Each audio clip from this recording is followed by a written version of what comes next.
இயேசு கிறிஸ்துவில் பிரியமான சகோதர சகோதரிகளே, தூய லூர்தானியுடைய பக்தர்களே,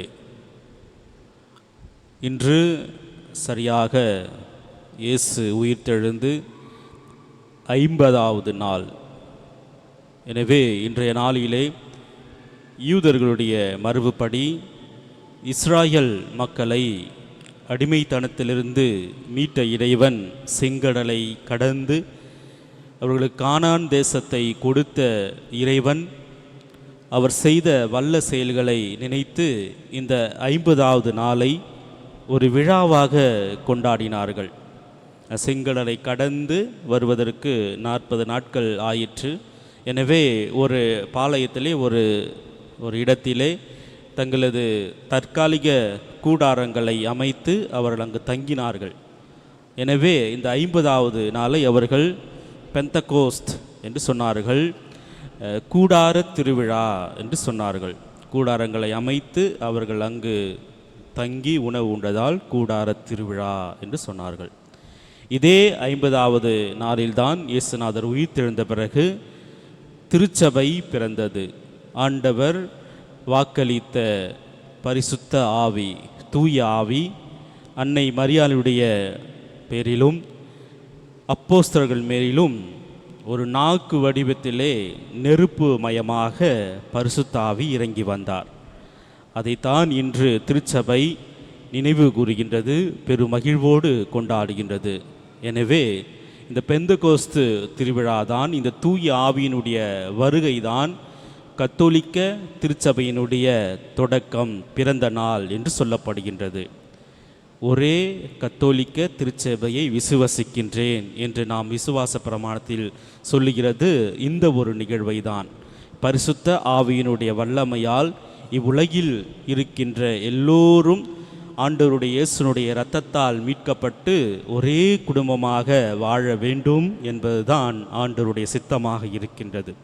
எனவே இன்றைய நாளிலே நாம் பரிசுத்த ஆவியை பற்றி தெரிந்து கொள்வது மிக மிக அவசியம். பரிசுத்த ஆவியை பற்றி தெரிந்து கொள்வதற்கு முன்பாக அவரை நாம் உணர்ந்து கொள்ள வேண்டும். எனவே நான் இப்பொழுது ஒரு பரிசுத்த ஆவியினுடைய பாடலை பாடுகின்றேன். நீங்கள் அனைவரும் கரங்களை குவித்து கண்களை மூடி பரிசுத்த ஆவி உங்களுள் வருவதற்கு ஜெபிக்கும்படி அன்போடு கேட்டுக்கொள்கின்றேன். ஓ பரிசுத்த ஆவியே, என் ஆன்மாவின் ஆன்மாவே, உம்மை ஆராதனை செய்கிறே, இறைவா ஆராதனை செய்கிறே. ஓ பரிசுத்த ஆவியே, என் ஆன்மாவின் ஆன்மாவே, உம்மை ஆராதனை செய்கிறே, இறைவா ஆராதனை செய்கிறேன். என்னை ஒளிரச் செய்து வழிகாட்டும்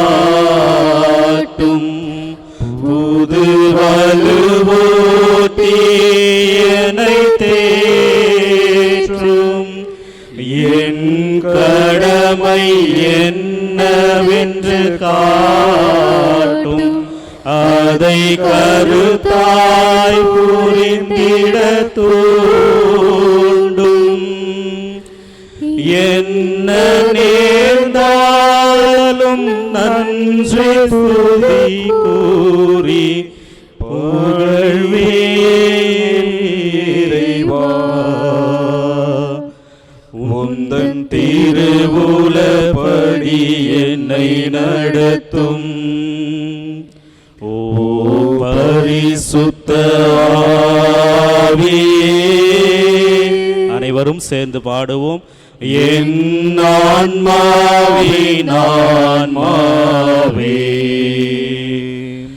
உம்மை ஆராதனை செய்கிறே, இறைவா ஆராதனை செய்கிறேன். செய்கிறே. அனைவரும் சேர்ந்து பாடுவோம். ஓ பரிசுத்த ஆவியே, என் ஆன்மாவின் ஆன்மாவே, உம்மை ஆராதனை செய்கிறேன். இறைவா ஆராதனை செய்கிறேன். அனைவரும் கண்களை மூடி கரங்களை குவித்து நமது உள்ளத்திலே இருக்கின்ற நம் மீது இறங்கி வந்து இருக்கின்ற பரிசுத்த ஆவியிடம் நமது தேவைகளை எடுத்து சொல்வோம். இது நாள் வரை நமக்கு கிடைக்காத பல்வேறு மன்றாட்டுக்களை எல்லாம் பரிசுத்த ஆவி நமக்காக பொழிந்தருள இங்கு காத்திருக்கின்றார். எனவே நமது மனதிலே இருக்கின்ற எல்லா வகையான எண்ணங்களையும் இயக்கங்களையும் சிறிது நேரம் மௌனமாக அவரிடம் எடுத்து சொல்வோம். நோய்வாய்ப்பட்டு இருக்கின்ற நமது பிள்ளைகளுக்காகவும் நமது பெற்றோர்களுக்காகவும் கடன் தொல்லையிலிருந்து நாம் மீட்க வேண்டும் என்பதற்காகவும் நமது பிள்ளைகளுக்கு நல்ல வரன்கள் அமைய வேண்டும் என்றும் வீடுகள் கட்டி முடிக்கப்பட வேண்டும் என்றும் நல்ல வேலை கிடைக்க வேண்டும் என்றும் பல்வேறு தேவைகளால் நாம் அலைகழிக்கப்பட்டு இருக்கின்றோம். எனவே சிறிது நேரம் மௌனமாக தூய ஆவியாரிடம் நமது வேண்டுதலை சமர்ப்பிப்போம்.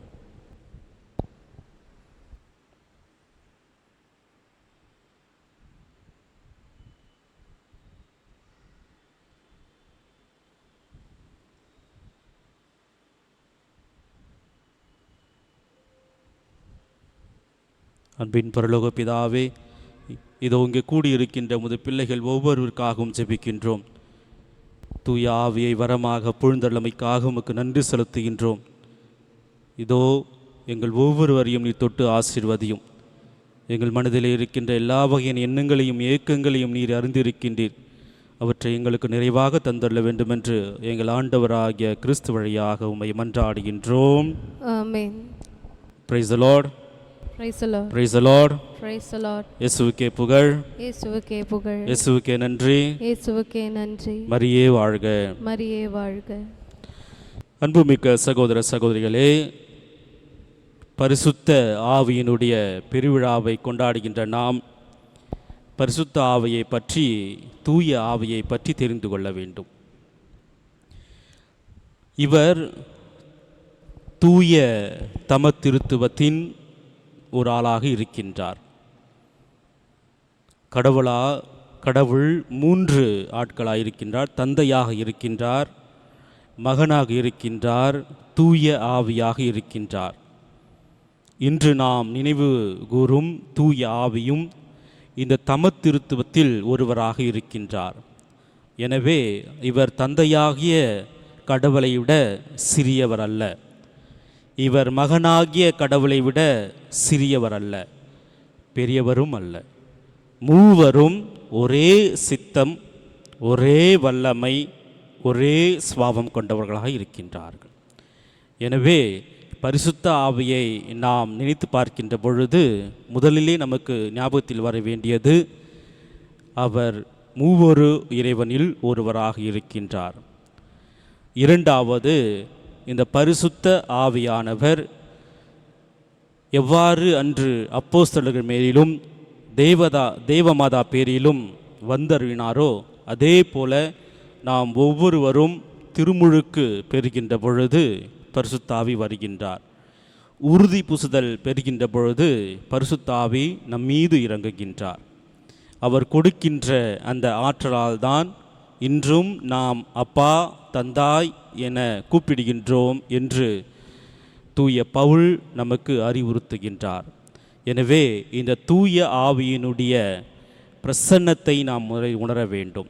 நாம் எவ்வாறு இந்த பாடலில் ஒருமனதாக இணைந்து பாடி ஜெபித்தோமோ அதே போல நம் ஒவ்வொருவரையும் ஜெபிக்க அழைக்கின்ற ஒரு கடவுளாக இருக்கின்றார் பரிசுத்த ஆவி. இந்த பரிசுத்த ஆவி மூவொரு இறைவனில் ஒருவராக இருக்கின்றார். நம்மீது அவர் பொழியப்பட்டிருக்கின்றார். நாம் விசுவாச வாழ்க்கை வாழ்வதற்கு, நாம் ஜெபிப்பதற்கு நம்மை தூண்டுகின்றார்.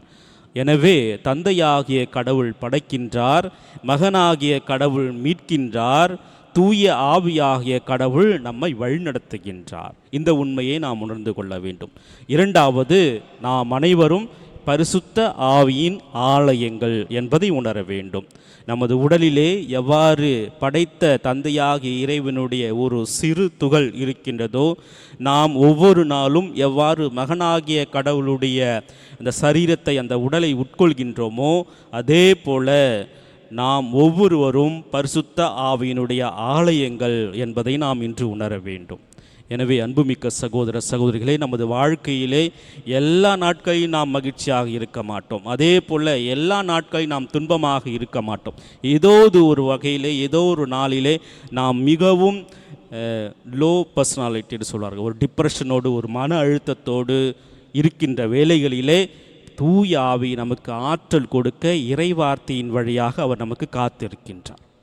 எனவே நாம் எப்பொழுதெல்லாம் out of place, fish out of the water என்று சொல்வார்கள், எப்பொழுதெல்லாம் நமது தன்னம்பிக்கையை, நமது மகிழ்ச்சியை இழந்து விடுகின்றோமோ அப்போதெல்லாம் இந்த பாடலை நாம் பாட வேண்டும். கம் ஹோலி ஸ்பிரிட், வாரும் தூய ஆவியே என்ற பாடலை பாட வேண்டும். ஓ பரிசுத்த ஆவியே இந்த பாடலை பாட வேண்டும். இந்த பாடல்களின் வழியாகத்தான் நம் ஆண்டவரை துதிக்க முடியும். அதற்கு பரிசுத்த ஆவி நமக்கு உதவி செய்வார். அதே போல இந்த திருச்சபையை, கடவுளையும் மக்களையும் இணைக்கின்ற ஒரு இணைப்பாளராக, ஒரு மீடியேட்டராக இருக்கின்றார். பரிசுத்த ஆவியானவர் தந்தையாகிய கடவுளையும் மக்கள் நம் எல்லோரையும் இணைக்கின்ற ஒரு பரிசுத்த ஆவியாக, ஒரு நபராக இருக்கின்றார். அதே போல் அவர் தொடக்கத்திலிருந்தே இன்று வரை வாழ்கின்றார். ஒரு சிலர் நினைக்கிறார்கள், அவர் பரிசுத்த ஆவியானவர் உறுதி புஸ்தல் மட்டும் வருவார், ஒரு நாளைக்கு மட்டும் வருவார், அல்லது எப்பொழுதெல்லாம் ஆர்டினேஷன் நடக்கின்றதோ, திரு அருட்பொழிவு நினைக்கின்றதோ அப்பொழுது மட்டும்தான் வருவார், அல்லது திருமுழுக்கு மட்டில்தான் இருக்கின்றார் என்றெல்லாம் சொல்கிறார். அப்படி அல்ல. பரிசுத்த ஆவியானவர் எப்பொழுதும் எங்கும் ஆண்டவரோடு இணைந்திருக்கிறார், தந்தையோடு இணைந்திருக்கின்றார், மகனோடு இணைந்திருக்கின்றார்.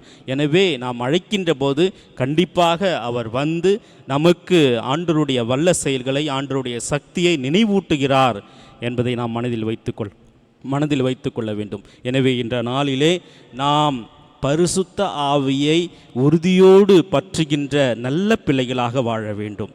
அதை விட்டுவிட்டு பரிசுத்த ஆவிக்கு பயப்படுகிறோமோ இல்லையோ, தீ ஆவிக்கு பயப்படுகின்ற ஒரு மனிதர்களாகத்தான் நாம் வாழ்கின்றோம். எனவே இன்றைய நாளிலே தீ ஆவியினுடைய நாற்றங்கள், தீ ஆவியினுடைய கவர்ச்சி, மாயங்கள் எல்லாவற்றையும் விலக்கிவிட்டு பரிசுத்த ஆவியை பற்றி கொள்ள வர வேண்டி இந்த திருப்பலியை நாம் தொடர்ந்து ஜெபிப்போம். எல்லாம் வல்ல இறைவன் நம் அனைவரையும் ஆசீர்வதிப்பாராக. ஆமேன்.